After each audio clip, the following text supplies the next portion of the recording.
ਚੁਕੰਦਰ ਦੇ ਹਵਾਲੇ ਨਾਲ ਵੀਵਰਸ ਇਹ ਅਪਡੇਟ ਹੈ ਇਨਸ਼ਾਅੱਲਾਹ ਤਾਲਾ ਸੁਬਹ ਬਰੋਜ਼ ਜੁਮੇਰਾਤ ਤੇ ਤਾਰੀਖ ਬਣਦੀ ਹੈ 30 ਅਪ੍ਰੈਲ ਇਨਸ਼ਾਅੱਲਾਹ। ਜਿਹੜੇ ਦੋਸਤ ਪੁੱਛ ਰਹੇ ਸੀਗੇ ਮੈਨੂੰ ਵੀ ਇਹਦੀ ਕੀ ਅਪਡੇਟ ਹੈ, ਕਦੋਂ ਇਹਨੂੰ ਹੱਥ ਲਾਣਾ ਤੇ ਤਾਰੀਖ ਹੈ ਇਨਸ਼ਾਅੱਲਾਹ ਹੱਥ ਲਾ ਰਿਹਾ। ਤੇ ਮੈਂ ਪਹਿਲੇ ਪੋਸਟ ਲਾਈ ਸੀਗੀ ਇਹਦੇ ਖਰਚੇ ਦੇ ਬਾਰੇ, ਤੇ ਜਿਹੜੇ ਲੋਕ ਇਹਨੂੰ ਕਾਸ਼ਤ ਕਰਨਾ ਚਾਹ ਰਹੇ ਨੇ ਉਹ ਪੁੱਛ ਰਹੇ ਸੀ ਵੀ ਆਮਦਨ ਕੀ ਹੈ। ਇਨਸ਼ਾਅੱਲਾਹ ਇਹਨੂੰ ਹੁਣ ਪੱਟਾਂਗੇ, ਪੱਟ ਕੇ ਤੁਹਾਡੇ ਨਾਲ ਸ਼ੇਅਰ ਕਰਾਂਗੇ ਵੀ ਇਹ 2 ਏਕੜ ਸਾਡੀ ਚੁਕੰਦਰ ਹੈ ਤੇ ਇਹਦੀ ਕਿੰਨੀ ਐਵਰੇਜ ਆਈ ਹੈ, ਕਿੰਨੇ ਮਾਣੇ 2 ਕਿੱਲਿਆਂ ਚੋਂ ਨਿਕਲੀ ਹੈ।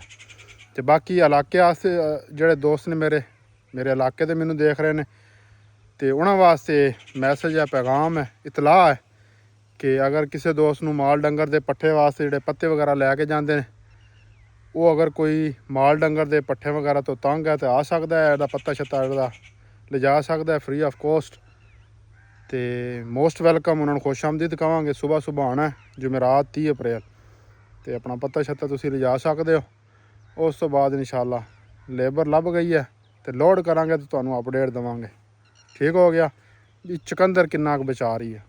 ਅੱਲਾ ਹਾਫਿਜ਼।